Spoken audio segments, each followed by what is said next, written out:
শ্রীমদ্ ভগবদ গীতা যথাযথ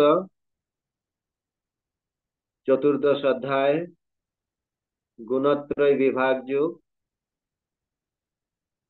কালকে আমাদের আলোচনা হয়েছিল 20 নম্বর শ্লোক। আজকে 21 নম্বর শ্লোক থেকে আমরা আলোচনা করব। এই শ্লোকে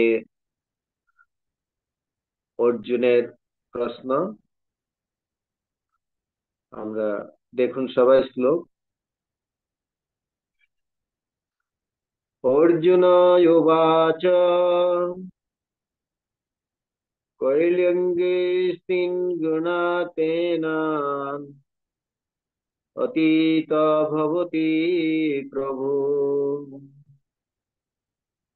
ইমাচার কথম চৈতাং স্ত্রীন্গুণাতিবর্ততে। অর্জুন উবাচ কৈলিঙ্গৈ ত্রিঙ্গুণানেতান অতীত ভবিত প্রভু ইমাচার কথম চৈতান স্ত্রীন্গুণানতীত বর্ততে।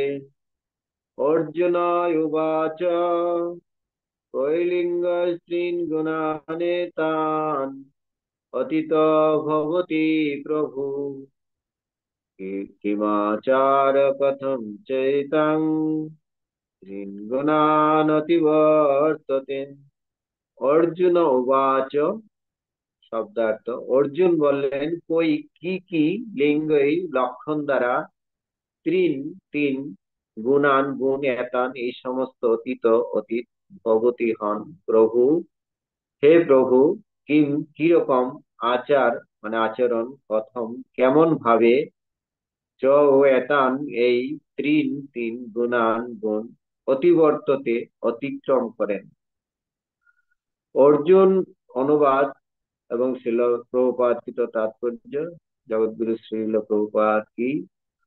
অর্জুন জিজ্ঞাসা করলেন, হে প্রভু, যিনি এই তিন গুণের অতীত, তিনি কি কি লক্ষণ দ্বারা জ্ঞাত হন, তার আচরণ কিরকম, আর তিনি কেমন ভাবে এই তিন গুণ অতিক্রম করেন।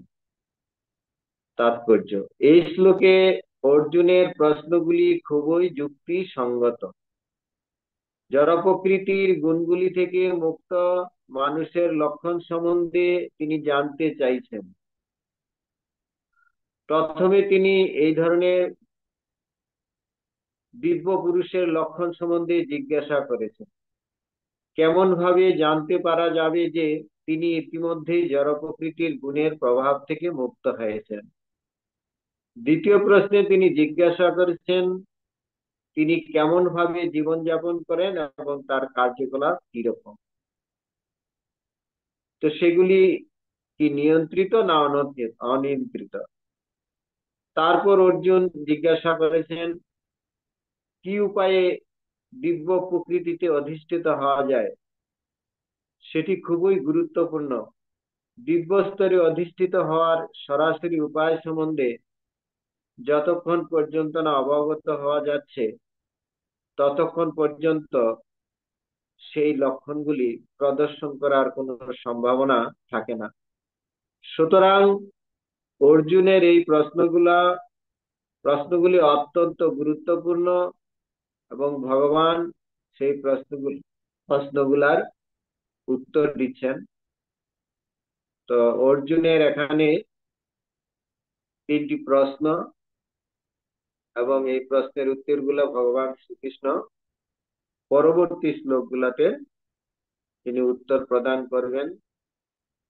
ইতিমধ্যে যে সমস্ত আলোচনা আমরা করেছি, ভগবান শ্রীকৃষ্ণ অর্জুনকে বলেছিলেন যে এই অধ্যায়ের বিষয়বস্তু তিনি পূর্ববর্তী অধ্যায়ে যে যে বিষয় নিয়ে আলোচনা করেছেন, এর থেকে আরো উৎকৃষ্টতর জিনিস, উৎকৃষ্টতর বিষয় তিনি আলোচনা করবেন। সেই কথা বলতে গিয়ে ভগবান শ্রীকৃষ্ণ এই অধ্যায়ের প্রথম দিকে বলেছিলেন যে এই যে প্রকৃতির তিন গুণ, হ্যাঁ, এই প্রকৃতির তিন গুণ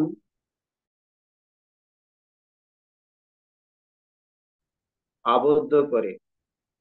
এবং সেখানে বলা হয়েছিল যে আত্মা সাধারণত এই প্রকৃতির গুণ থেকে সম্পূর্ণভাবে মুক্ত, কিন্তু সেই আত্মা যদিও শুদ্ধ স্তরের, কিন্তু সে এই প্রকৃতির গুণের সংস্পর্শে আসার ফলে সেইভাবে সত্য রজ তম গুণের মাধ্যমে সে আহ, কার্য করতে বাধ্য হয়।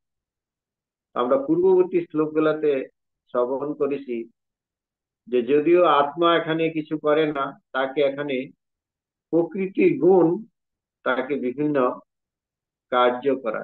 এখানে এই যে বিভিন্ন কার্যের কর্তা আত্মা নয়, এখানে বিভিন্ন কার্যের কর্তা হচ্ছেন প্রকৃতির গুণ। এই প্রকৃতির যে সত্য রজ তম গুণ, এই গুণগুলি নিয়ে আমরা পূর্ববর্তী শ্লোকগুলাতে যে আলোচনা করেছি, যে সত্যগুণ, রজগুণ, তমগুণ, এইভাবে তিন গুণ কিভাবে জীবকে প্রভাবিত করে। সত্যগুণে আলোচনা করা হয়েছিল এই সত্যগুণের মাধ্যমে জীবকে কিভাবে আবদ্ধ করে, যে প্রকাশ জ্ঞানের মাধ্যমে। এবং এভাবে সত্যগুণ জীবকে আবদ্ধ করে। কি জ্ঞান? সেটা হচ্ছে সে মনে করে আমি জ্ঞানী বা আমি পণ্ডিত। এভাবে যারা জ্ঞানী পণ্ডিত তারা বিভিন্ন জ্ঞানের মাধ্যমে আবদ্ধ হয়ে পড়ে এবং তাদেরকে এইভাবে সত্যগুণ আবদ্ধ করে।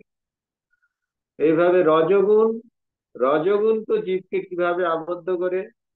রজগুণ, রজগুণে মানুষ সাধারণত কর্মপ্রিয় হয় এবং তাদের প্রচুর এই জগতের কার্যে তাদের কামনা বাসনা পরিলক্ষিত হয়।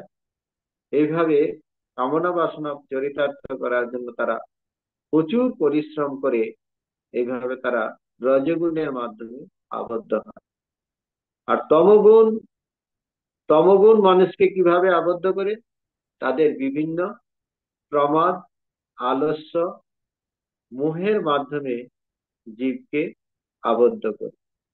এখানে আলোচনা করা হয়েছিল যে সত্যগুণ, যদিও কেউ যদি সত্যগুণও উন্নত হয়, কিন্তু সত্যগুণে উন্নত হলেও তাকে কখনো কখনো রজগুণ এবং তমগুণ প্রভাবিত করতে পারে। সত্যগুণকে প্রভাবিত করে রজ এবং তমগুণ, সেখানে সত্যগুণকে প্রভাবিত করে কখনো রজগুণ বৃদ্ধি পায়, তখন সত্য এবং তমগুণকে প্রভাবিত করে রজগুণ বৃদ্ধি পায়, এবং কখনো রজ, কখনো সত্য এবং তমগুণকে প্রভাবিত করে রজগুণ বৃদ্ধি পায়, এবং কখনো তম এবং সত্যগুণকে পরাভূত করে রজগুণ বৃদ্ধি পায়। এইভাবে কখনো সে একই গুণে সম্পূর্ণভাবে স্থির থাকতে পারে না। কখনো না তাকে, যতক্ষণ আমরা এই জড়া প্রকৃতির গুণের মাধ্যমে পরিচালিত হচ্ছি, তাকে এই জড়া প্রকৃতির কোনো না কোনো গুণ তাকে সবসময় আবদ্ধ করে।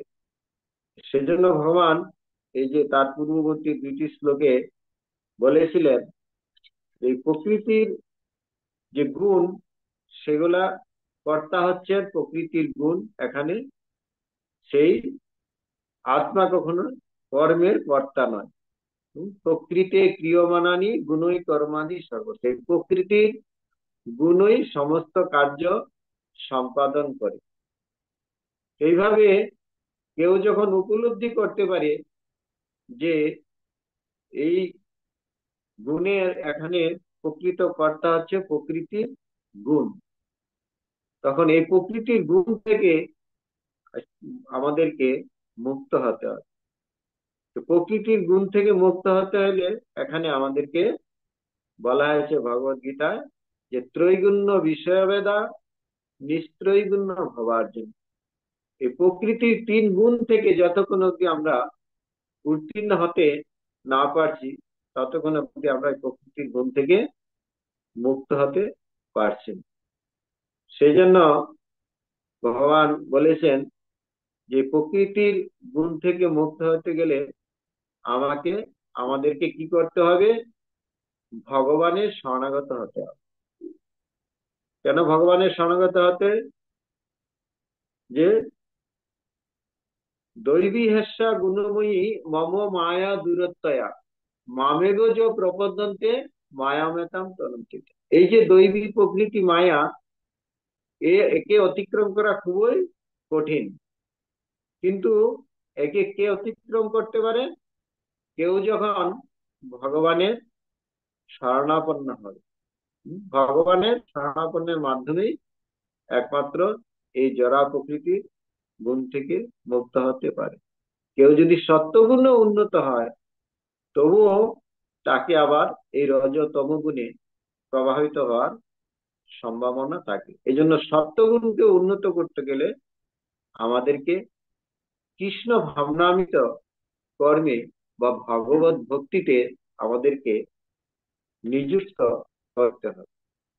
তো পূর্ববর্তী যেখানে 20টা শ্লোকে যে সমস্ত বিষয়গুলো আলোচনা করা হয়েছে, আলোচনার পরিপ্রেক্ষিতে অর্জুন তার প্রশ্নের উত্থিত হয়েছে যে তাইলে এই প্রকৃতির তিন গুণের ঊর্ধ্বে যে ব্যক্তি আছেন, তিনি যে প্রভু, যিনি এই তিন গুণের অতীত, তিনি কি কি লক্ষণ দ্বারা জ্ঞাত, এবং প্রকৃতির গুণের ঊর্ধ্বে যিনি আছেন তার লক্ষণ গুলা কিরকম, এবং তার আচরণ কিরকম, আর তিনি কেমন ভাবে এই তিনটি গুণ অতিক্রম করেন।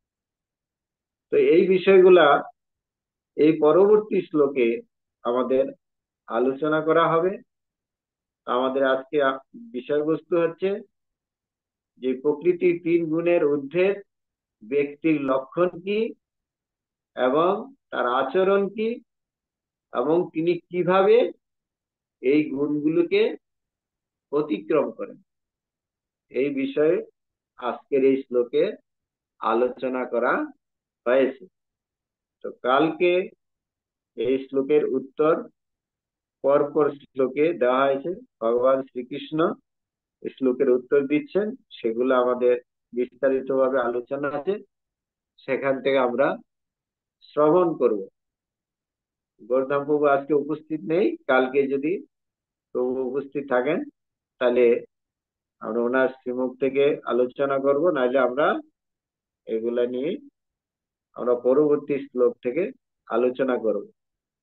তা আজকের এই শুধু অর্জুনের 3টি প্রশ্ন আছে, এই প্রশ্নের উপরে যদি আপনাদের কোনো প্রশ্ন থাকে তা আমরা সেটা আলোচনা করতে পারি প্রশ্নের উপর। তো 7টা 10 11 হয়ে গেছে।